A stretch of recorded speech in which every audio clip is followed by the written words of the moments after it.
morning, meron tayong early morning devotion. Ang pag-uusapan natin ay tungkol sa patotoo. Maraming masyadong conscious na akala natin ay tayo ay nakakalimot. Let us not take for granted that faith is not for convenience nor convenience para ka magkaroon ng faith.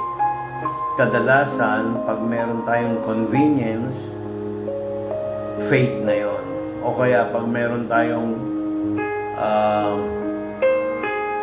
convenience, akala natin meron na tayong faith. Maraming nagtuturo ng false teaching na ganyan kasi nga nadideceive sa mga material na bagay, fame, career or studies, business, or minsan hindi alam, pride.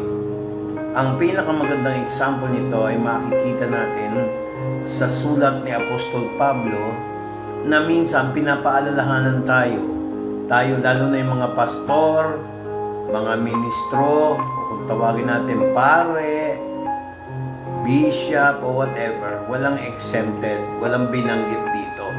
Ang pinag-uusapan ng teksto, yung pinaka-background ay nagsumulat si Apostol Pablo sa mga believers sa 2 Corinthians chapter 3, binabanggit ang reference natin.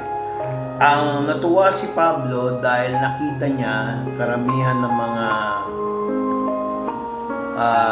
kasapi doon ay maganda ang feedback niya. Pero pinaalalahanan niya na minsan kasi ang isang church, pag lumalago, maganda yung venue, whether malaki ka o maliit, whether ang church mo ay house church, or meron templo or sinagoga, as termed in the Old Testament, may sinabi si Pablo. Sabi niya, kami ba ay nung kami ay naglingkod na nakilala namin kayo, naghahanap ba kami ng recommendation letter? Minsan tayo, conscious tayo, magkakaroon tayo ng tinatawag na commendation letter. Doon na lang tayo umaasa dahil tinulungan tayo, ganyan-ganyan. So nawawala na yung glory ni Lord. Pakinggan nyo.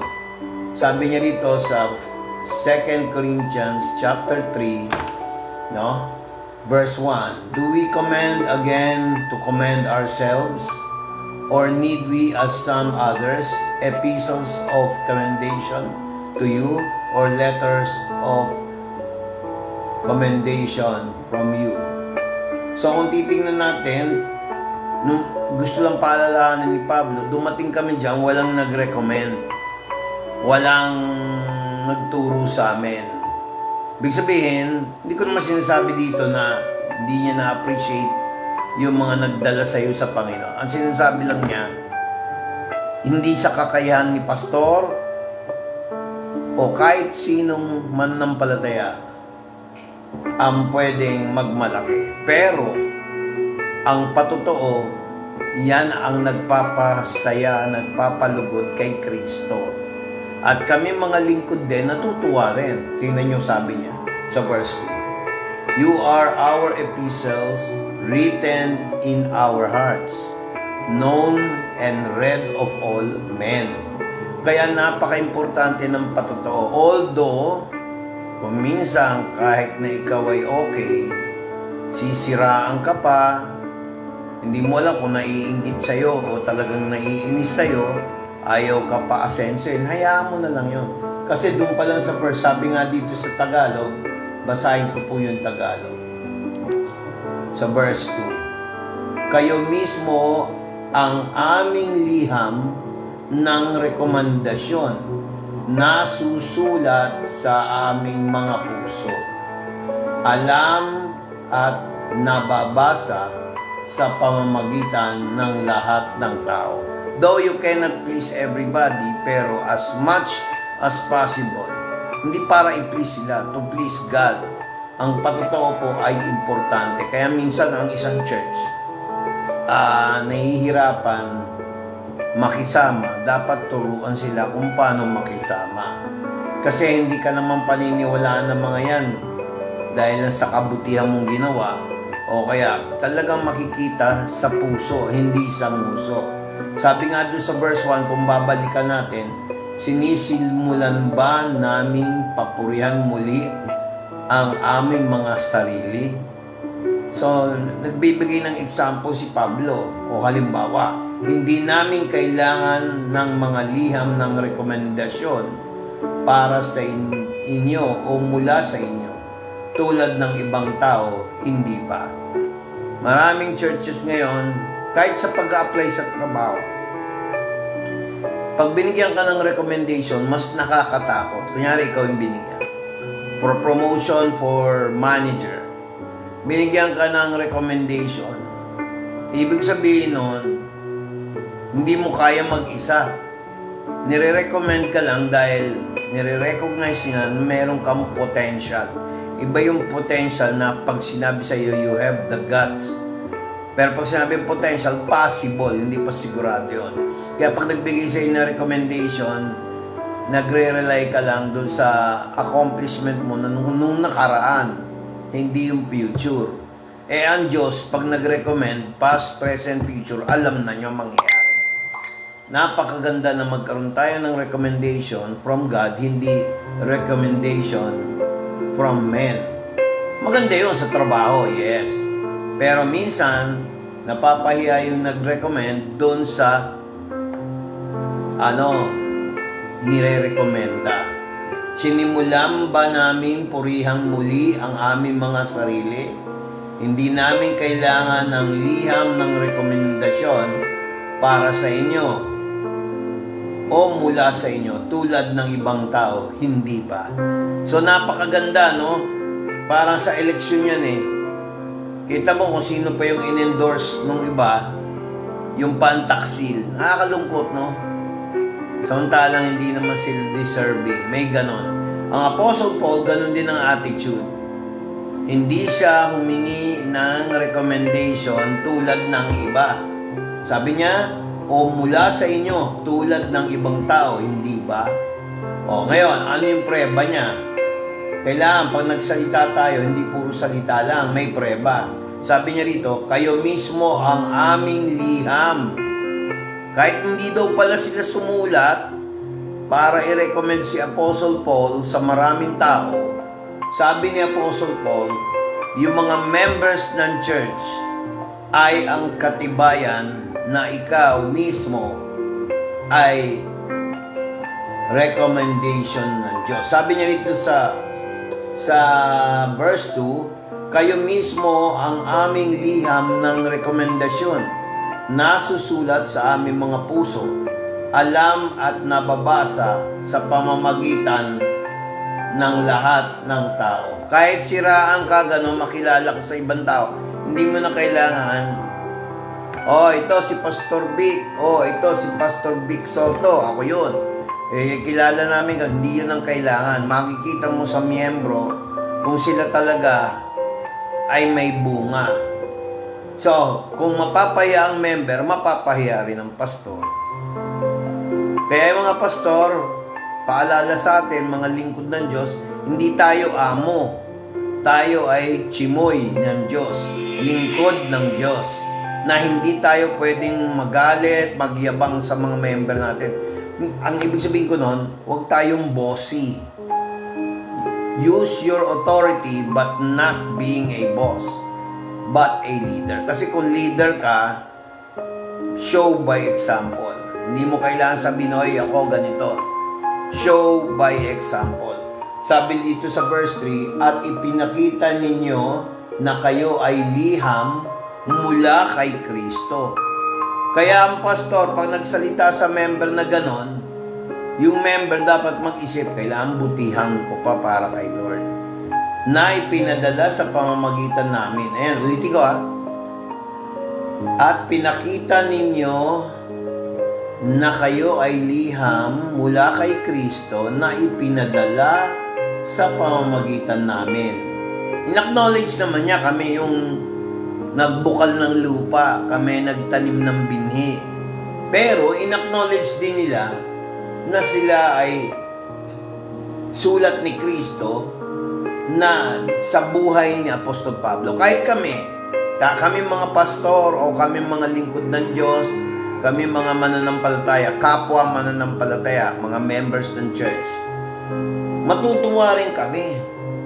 Kasi kayo yung nagpakita ng magandang patotoo. Sabi nga dito, at ipinakita ninyo na kayo ay liham mula kay Kristo na ipinadala sa pamamagitan namin.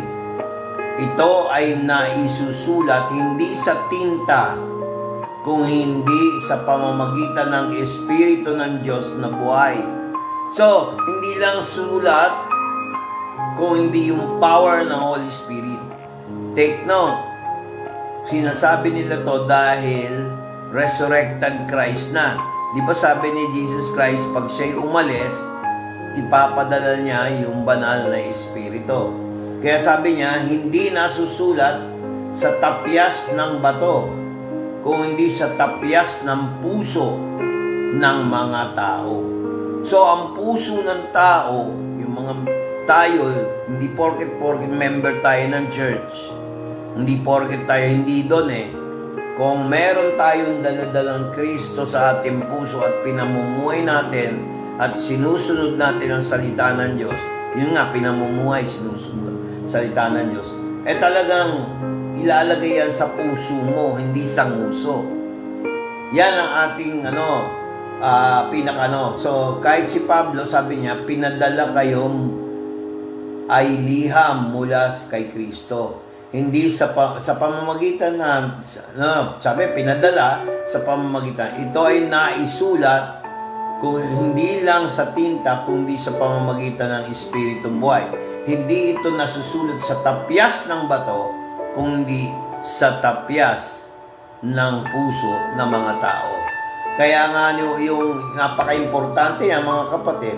Kaya sabi niya sa verse 4, at ito ang tiwala na mayroon kami sa Diyos sa pamamagitan ni Kristo. Kaya tayo mga pastor, tayo mga ministro, at kapwa mananampalataya. Title lang naman yung pagiging pastor, responsibilidad yan. Pero huwag yung baliwalain din, di ba? Pero sabi niya rito, at ito ang tiwala na mayroon kami sa Diyos sa pamamagitan ni Kristo. Nasabi ni Pablo yan, even the time nung inuusig ang Corinthian church. Kaya lang, yung mga Corinthian church goers, mapaghanap. Kaya sabi ni Pablo, pakinggan nyo to maraming ministro, pastor, kinukuha yung credit dapat kay Jesus Christ. Nakakalungkot nga Sabi niya dito sa verse 5, wala kaming kakayahan sa aming mga sarili. Isipin mo, si Apostol Pablo upang angkinin ang anumang bagay na galing mula sa amin. Sa halip, ang aming kakayahan ay mula sa Diyos. Kung ano yung pastor, ganon din ang member. Like pastor, like sheep. Kaya napaka-importante, huwag magyabang. Ipagyabang natin si Jesus Christ, pero huwag ang ating mga sarili. Kaya sabi nga niya, wala kaming kakayahan sa aming mga sarili upang angkinin ang anumang bagay na galing mula sa atin. Ang problema, huwag nating gayahin yung mga politiko, puro bla bla bla bla bla bla bla bla. Wala namang nagagawa.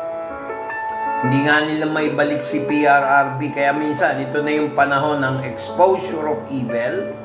Pagkatapos ng exposure of evil,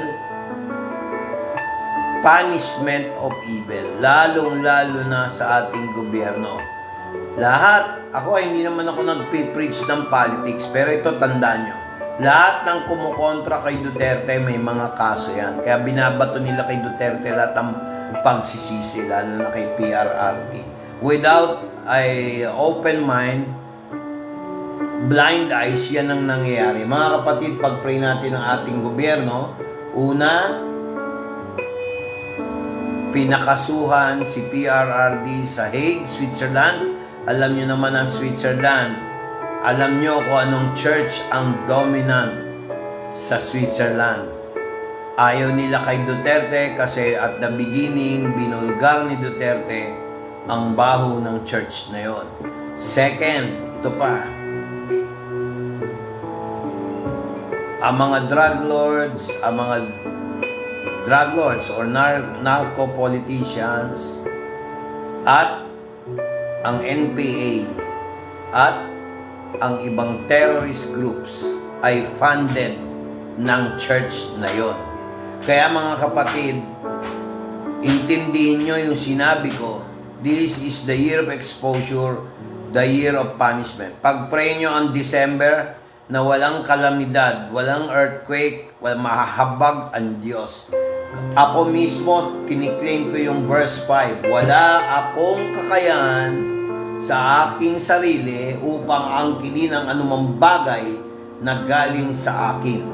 Sa halip, ang aking kakayahan ay mula sa Diyos. Paalala yan sa lahat ng mananampalataya, mga worship leader, mga praise and worship leader, mga lay, mga Sunday school teacher, kung anumang tawag mo doon, basta naglilingkod sa Diyos, hindi ang galing sa iyo. Pati nga yung desire, yung motivation mo para mag-serve sa Lord, galing din kay Lord. Ayaw naman ni Lord gawin kang robot, kaya meron tayong tinatawag na faith, hope, and love. And the greatest of these is love. Pero mga kapatid, pag ang love ay hindi nakabase sa faith, hindi love yan. Kung ang love walang hope, hindi rin yan galing sa Diyos. Kaya nga lahat, di ba sabi sa Bible, He first loved us, that's why we love God. Tama ho ba? Minahal tayo ng Diyos dahil una niya tayong inibig. Kaya mga kapatid, napaka-importante, huwag tayong tamad sa pag-pray, sa papanood itong video na to. I hope you are blessed. Kung gagayahin natin si Pablo, pwede na, ang ating pamilya, pwede nating sabihin, ulitin ko itong verse 5 2 Corinthians chapter 3. Wala kaming kakayahan sa aming mga sarili upang angkinin ang anumang bagay na galing mula sa amin. Sa halip, ang aming kakayahan ay mula sa Diyos. No? Pakinggan po ninyo itong English. Mula sa New English Translation. Ang sabi, not that we are adequate in ourselves to consider anything as if it were coming from ourselves, but our adequacy is from God. Kasi kung sasabihin mo sa'yo, pwede putulin ng Diyos yan. Huwag mong i-claim ang glory. Tuwing ikaw'y nakakagawa ng mabuti, say amen. Kung kayo ay isang breadwinner, say amen. Kung kayo naman ang tinutulungan, no? Kayong mga magulang, tinutulungan ng anak, say amen. Kung kayo naman ay tinutulungan pa rin ng magulang nyo, kayo ay anak, say amen. Walang pagmamalaki. Maraming Kristiyano nagmamalaki, malaki church ko. Meron nagsasabi naman, ang liit ng church ko. Huwag ganon.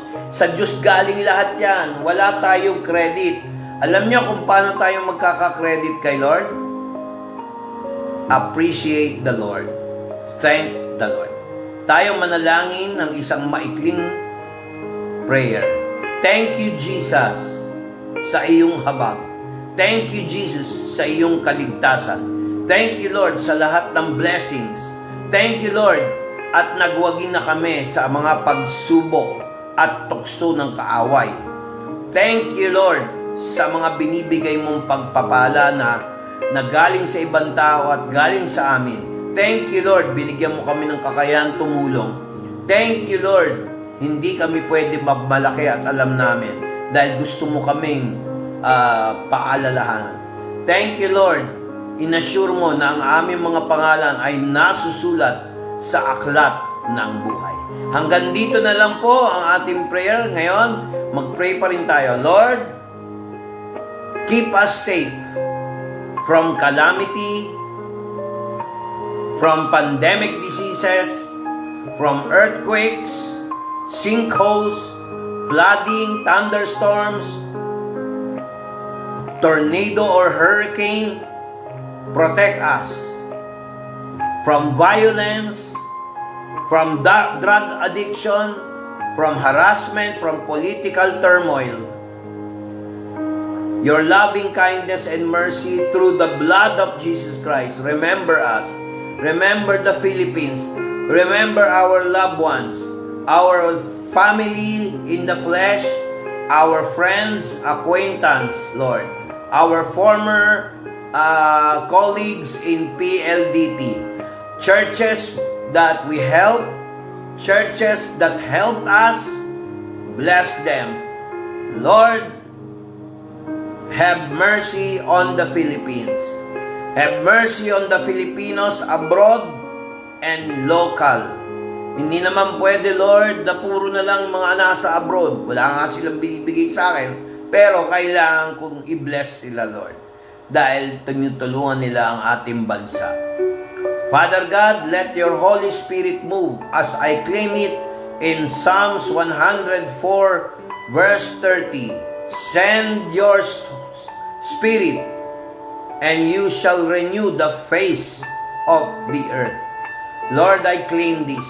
Hindi namin kayang baguhin ang aming sarili, ni kayang baguhin ng ibang tao. Hayaan mo yung Holy Spirit na kumilos. In Jesus Christ's name. Salamat sa tiyaga nyo sa pakikinig sa isang ordinary citizen of heaven. Si Vic. Tawagin nyo na lang akong Vic. Or in other words, Victor Emanuelson. Bye-bye.